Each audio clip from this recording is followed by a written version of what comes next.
Hi there, my name's Bob Judson and you're listening to Leading for Life Stories. I'm delighted you're here and I'm really glad to have you on my podcast, and I very, very much hope you enjoy it. Hi everybody and welcome to episode 2, and I'm absolutely delighted to have you back on the podcast. I'm extremely grateful if this is the second one of these you'll be listening to, because that means you've come back, and that's a real plus from my point of view.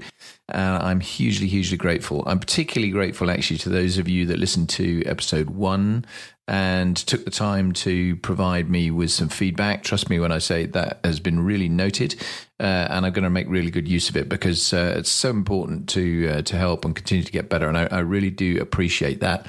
And I'm very grateful to each and every one of you that took the time to do that. What I wanted to do this episode, though, is do something slightly different. I really wanted to start off with why should you listen to me? Because I think it's important to kind of lay out why I think you might want to listen to me. But it's going to take me to the heart of the episode as well, because what I actually want to talk about this episode is credibility, self-awareness, and imposter syndrome. But just before I get to that, I just want to talk briefly about how I'm going to structure the episodes going forward in the podcast more generally, because I'm going to have 3 types of episodes. The first type is really what you got last week. If you listen to episode 1, it'll focus on my personal journey, the experiences I've gained along the way. And I'm not going to shy away from anything. As I did in episode 1, I'm going to try and give you real insight into the challenges I've faced and the things I've learned along the way. I'm sure you're going to be really pleased to hear that the episodes won't progress in a sequential time sequence, because with 40 years of career behind me and counting, I think that would be a bit dull and it'll take rather too long, and it'll probably have you unsubscribing before you could blink. But I am going to dip in and out, and I'm going to skip back and forth across my career, because I think there are some particular points and some particular stories that will actually be relevant, and a lot of highlights in there that I hope will be useful to you. There's also, thankfully, from my point of view, a rather smaller number of lows and things that haven't gone so well, and things that I think equally are valuable. And just I'm going to try and get those out of my guests when I start doing guests more in a second. I will bring those out myself, because I think they're really valuable to you, hopefully as a sort of a shared experience. So that's the first type of episode that you're going to see. You've had one of those, and many more to follow. The second type is still going to be solo, and it's going to be rather more thematic, and that's where I'm going to go with this one. So these episodes will deeper dive into some specific leadership themes, such as the ones I'm going to cover today that I've already mentioned around credibility, self-awareness, imposter syndrome. I'm also going to talk about teamwork, dealing with adversity, communication, celebrating success, power debriefing, personal resilience, those sort of things. So those are going to be themes that I'll pick up with as a sequence, really, when I go through the second type of episodes.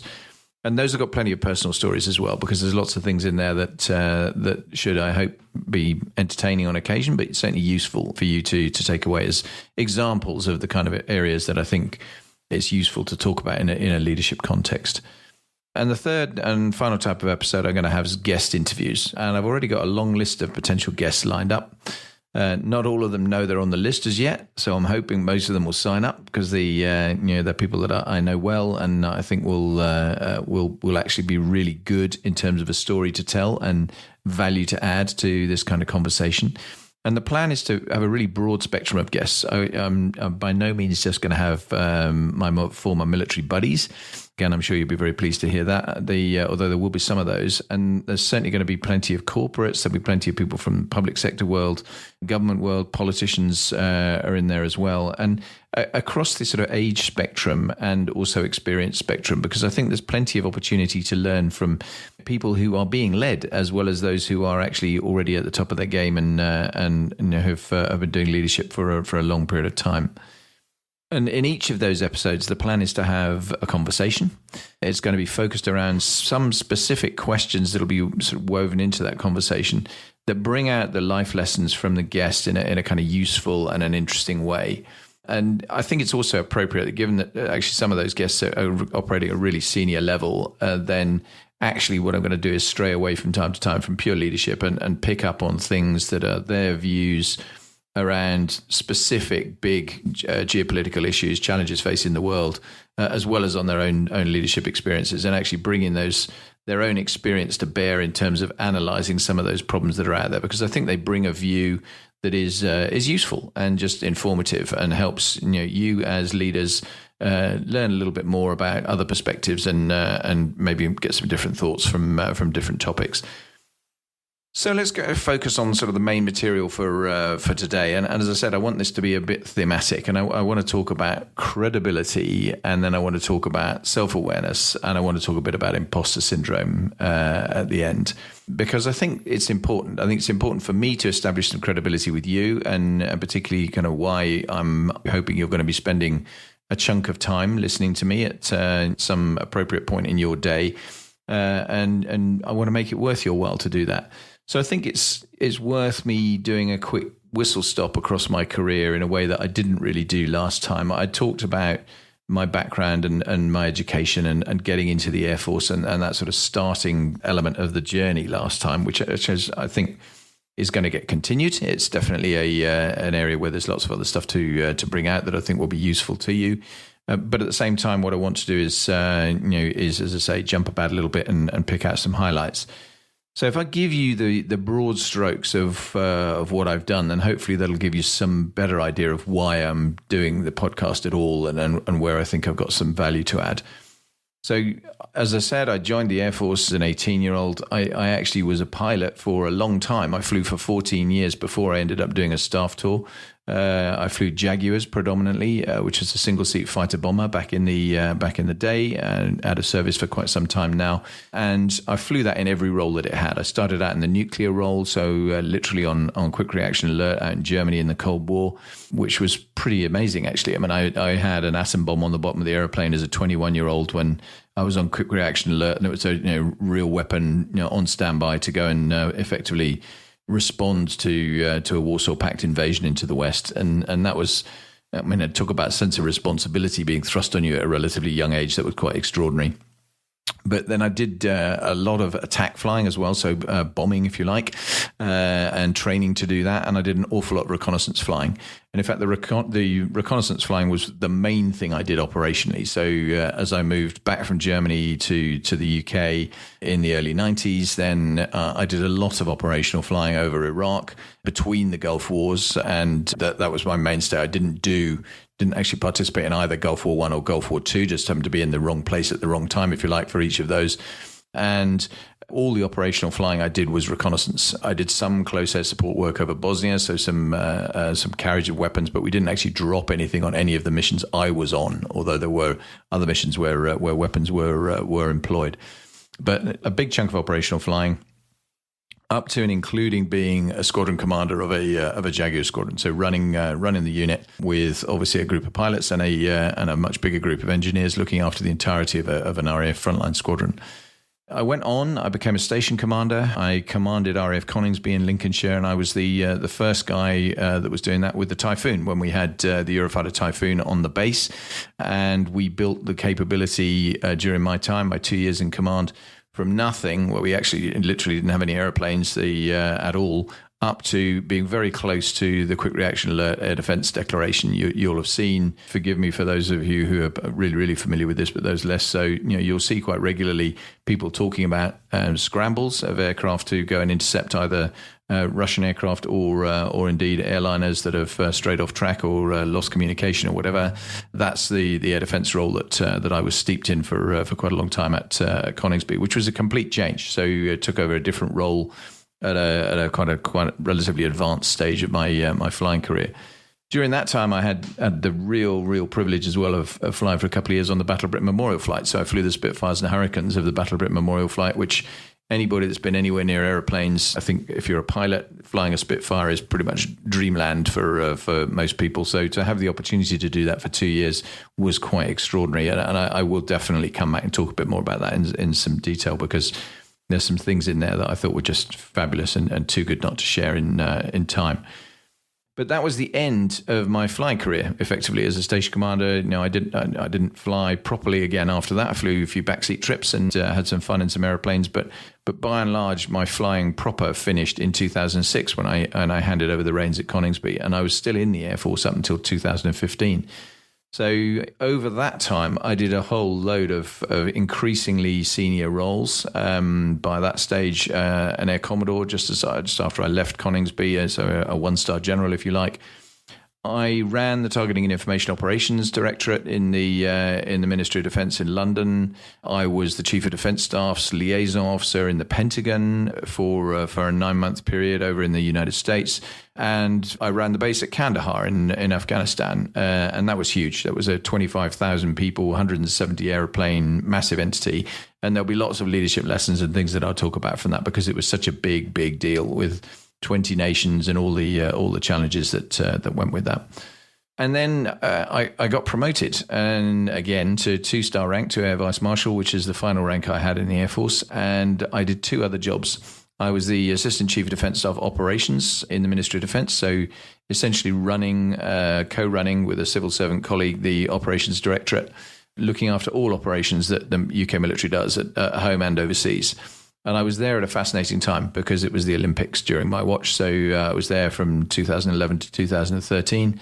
And because we had the Olympics and all the if you're in the UK, listen to this, you'll know the challenges that existed at the time with G4S, the security company that was meant to be looking after the Olympics, lock, stock and barrel, really, in terms of all the venue security and so on. And they dropped the ball, bluntly. They just did not deliver what they were expected to deliver. Very public, very difficult for them, very embarrassing for them. And I was the guy sitting opposite the CEO of G4S at the time in a meeting at the Home Office in the Olympic Security Board when he basically folded his arms, sat back in his chair and said, there you go, MOD, it's yours, pretty much. And again, I'll talk more about that in due time. And that was fascinating and actually turned out to be the entry ticket, if you like, for what I did subsequently to leaving the Air Force. But I did a lot of other operational things. I spent a lot of time in the government's emergency machinery in Cobra, and did some hostage rescue work, briefed right up to and including prime ministerial level, not irregularly, very, very regular briefings at cabinet minister level. And so the insight, the opportunity to be working right at the top of government and looking at what we did in terms of the proper provision of national security, working not just with the military, but also with the security intelligence agencies and all of the apparatus of security for the UK. That was a real privilege and tremendously interesting time, and helped me build, amongst other things, a really great network of people, some of whom I'm hoping you're going to hear on this podcast over time, as well as I try and rope them in to come and give back some of their experiences to you, if I can persuade them to do that. It was then time to leave. I left in 2015, and that whole transition journey is the subject for sure of a personal journey podcast in the future, where I'll talk in much more detail about that. But I went to Deloitte, joined Deloitte as a director in the resilience and crisis management part of the business. Loved it, had a great time, fantastic time. But again, another transition that I'll talk about later on, leaving that to then set up my own business and do what I'm doing now. Run my own company, which I've been doing for the last 4.5 years, doing a bit of consulting work for sure, and quite a bit of that actually over the last 3 years, not least in COVID, where I was part of the COVID task force in the Cabinet Office as a contractor, and also starting to build and do more and more in this leadership space, which has brought me to the conversations that I'm now having with you on these podcasts. And so that journey is kind of continuing because this is another developing chapter of where I've been. But what I'm trying to do by saying all of that is kind of set out this is the 40-year career that I have had, from starting as a young man, going to officer training at Cranwell, through to becoming an Air Vice-Marshal, 2-star general, if you like, and leaving that to go into the corporate world, build a completely different set of experiences and career challenges, and then move to running my own thing. So what? What's the difference from where I started this conversation about why should you be listening to me? I don't want you to listen to me or follow me because you think I've had all those experiences and no more than I would expect people in leadership roles to follow me because I've got a bunch of experiences behind me. I think a background like the one I've had buys you some credibility. It buys you an entry ticket to the conversation, if you like, a lot of the time. But leadership is more than that. Leadership is about inspiration, and credibility is only part of that equation. So having a backdrop of experience that's relevant and qualifications and qualities and time served, if you like, for a particular role brings you to the table. But ultimately, if you're going to lead people from that table and get them to go and do other things, they've got to believe in you. They've got to believe in where you're taking them. They've got to believe that it's worth following you other than out of pure curiosity. And you've got to give them that reason to follow you, or very quickly they won't. And they might obey if they're in a pure structure where there is very little choice for them, but they won't be really consenting proper followers and proper team members if you're not leading them well enough to actually give them the kind of faith that they need to be able to follow you. And having said all that, I totally get that if you look at it, the military is a great example. It's a very structured organization. It's got a very clear hierarchy and a reputation for very authoritarian or pretty authoritarian leadership anyway. And that's the reputation. The reality is different to that. Although, I have to say, I used to joke quite regularly to my teams that we were there to preserve democracy, not to practice it. But it is important to look at the different elements of the military and look at those kind of different leadership styles that potentially appertain there. And the reality is that servant leadership is key to military success. Actually being part of a team where you are absolutely serving that team and they are following you because they believe in you and you're supporting them just as much as they're supporting you. That is crucial if you actually want to have success as a military leader.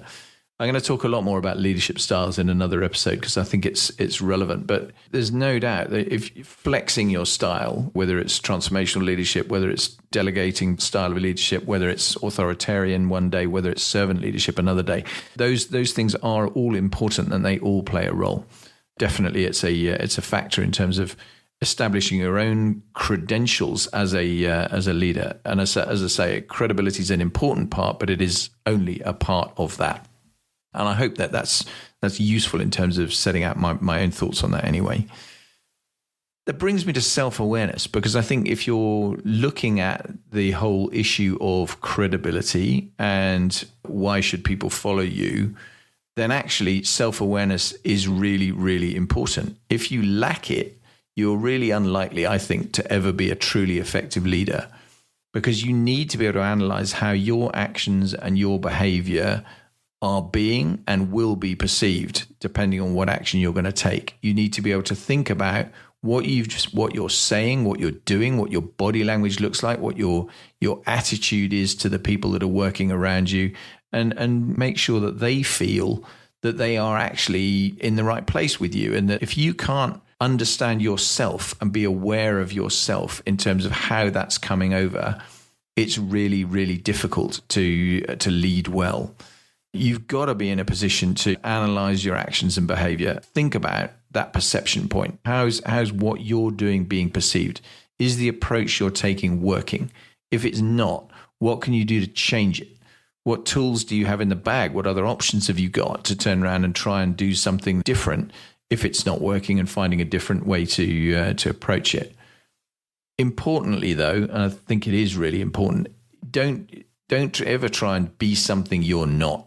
If you know you're not capable of doing something in a particular way, don't try and fake it, because in my experience, the concept of fake it till you make it does not apply in leadership. You will get found out. And when you get found out, it's going to be a pretty hard landing. And depending on what kind of thing you're leading people through, depends on whether that's just a kind of fiscal issue or a people issue or whatever. In the military, of course, if you were in a position where you went way out of your depth, then you're potentially putting lives in danger. And so you never want to get to that point. You need to really think about, where am I? What's my capability? How much have I got as sort of in the locker as an option to be able to improve here? The next thing I really want to take on as part of this is imposter syndrome, because I think it's an important area. And see, along the journey that you will all take and everybody takes as a leader, you will make moves into roles and with promotions, or even just into new roles without a promotion, where everybody goes through a feeling of, why am I here? Am I actually good enough to do this? Do I have the skills? People looking at me asking that question themselves, are they wondering what on earth I've done to get this? And we've all been there. We've all been there looking at other people and going, how on earth did they get that job? Equally, I think a lot of people do it themselves, far more than perhaps you might realize if you're not somebody that does that a lot. But I think being reflective, being self-aware, you're inevitably going to be feeling a little bit of pressure when you go into a new role where you're having to feel your way. You're dealing almost invariably with people who will have a lot of experience in that role, and you're stepping in to go and lead them, depending on exactly where you've come from and exactly how comfortable you are in that space, will make a huge difference. But if I go right back to when I was in flying training, and I can vividly remember one of the things that happens as a pilot is you go through flying training to the point that you get your wings. And that's a really big deal, because passing the flying training courses to the point that actually you get your wings, it's at a different stage of the training process now to where it was when I went through. But being presented with your wings is a moment that you never forget. And one of the things that happens is you're physically presented with them, and obviously they then get stitched onto your uniform, and not just your kind of best uniform. If you're wearing your what's called the number 2 uniform, then the pullover that goes with that has wings on it. Your flying suit has wings on it. And I think all of us were the same, that in the first few weeks after you've actually put your wings on, you just catch yourself constantly looking down out of the bottom of your eye, as it were, down, because you can see that this white thing that's on the top of what's on your jumper. And it was, I can still remember the feeling of, wow, how did this happen? How did I get to this point? I'm now a qualified RAF pilot. And I think that's kind of what I'm implying with a little bit with the imposter syndrome bit. Because I've certainly had roles where I've stepped into it and I've thought, this is a big new deal, and dealing with people who've been here a long time, have got a lot of experience, and they're going to be looking at me to see, what are you bringing? Are you bringing something that we want that's going to be helpful, or are you just going to turn around and be difficult for us to work with? I mentioned earlier that I commanded Coningsby in Lincolnshire with Typhoon. When I went there, I mean, I'd spent up to that point my entire career in the ground attack world in one form or another, either in reconnaissance or attack flying, or as I mentioned earlier on, the nuclear role at the very beginning. I'd never done any air defense. I'd never been in the fighter game, if you like, looking to actively go and prosecute and shoot down other aeroplanes. Working with a radar was completely alien to me. It was something I'd not had because the Jaguar doesn't have one. Sure, I'd had one when I did an exchange tour with the Phantom, but 2-seat airplane, guy in the back did all the radar stuff, and it wasn't a big thing for the pilot in the front to be involved with. But now I'm in a Typhoon. When we started flying it, I had to learn how to use a radar, and I have to say that was a real big imposter syndrome moment for me, where I'm working to go. I'm in a critical leadership position here. I'm leading this team. I'm pushing the Typhoon envelope in terms of being the force commander, the guy that is responsible for the development of this particular force, for a capability in the Air Force. And I'm doing it with an airplane I've never flown before, in a role I've never exercised before, with people that by and large I hadn't worked with before. And it was tough. It was definitely tough. And I think at that point, having the self-awareness to be open to feedback, to being very clear that you don't know stuff that you probably might have been expected to know if you'd come from a different background, etc., is hugely, hugely helpful. Because if you can turn around and play those cards at that point, then you'll get a lot of credit for it, and people will give you the recognition that you're looking for support. They'll provide you that support. They're looking to be helpful. By and large, people are always looking to be helpful. It's very, very rare I've found people trying to trip me up in those kind of positions. I'm not saying it never happens, but it is pretty unusual. And so you do need to think about how you're going to handle those kind of challenges, and just make yourself open, be self-aware enough to be open to all of the kind of challenges that brings. I hope that's helpful. I think I wanted to talk about this because I think building credibility, not least for that why you should listen to me thing, I think is important. I want you to listen to me for the right reasons. I want you to listen to me because you think that I actually have some stuff that might actually be useful to you. And certainly I hope that's the case when I bring guests on, because I'm sure that what they're going to have will be very useful to you. And teasing that out and getting to a point where you've spent half an hour or whatever time we're on the podcast listening to the session, I want you to come away with it feeling like, okay, that was beneficial. Hence covering those 3 topics today. I think we'll probably end up returning to some of them in due time. But the sort of final word is on this, dealing with the kind of package together around credibility and self-awareness and imposter syndrome is, I think it's important to recognize when you're in a leadership role that invariably you have been put there, or you have put yourself there, if it's your own company and you're developing it, because you deserve to be there.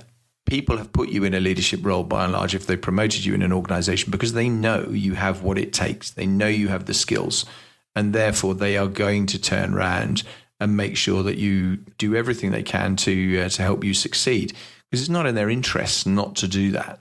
So people underneath you, at your peer group level and above you, by and large, are always looking for you to succeed. It's not something I think people generally think about as much as they might do. So I hope that's useful. I'm going to stop there because I think that's enough for this particular week's session. I really, really hope that it's been useful to you. Once again, I'm incredibly grateful for you listening. If you're still listening by this point, that's a real plus from my point of view. I'm hoping I've taken on board some of the feedback that I did get in terms of both content and delivery and other such things. I'm sure you'll tell me if I have or if I haven't. And once again, I just appeal to you, if you like this, to subscribe and review it, please, because that really helps. And if I can boost the podcast up the ratings, then I will be absolutely delighted, and I'll be extremely grateful to you. So for now, thanks very much indeed. Episode 3 will be coming up in a week's time. And I hope that you're going to be champing at the bit, looking forward to it. Thanks very much for listening. Bye-bye.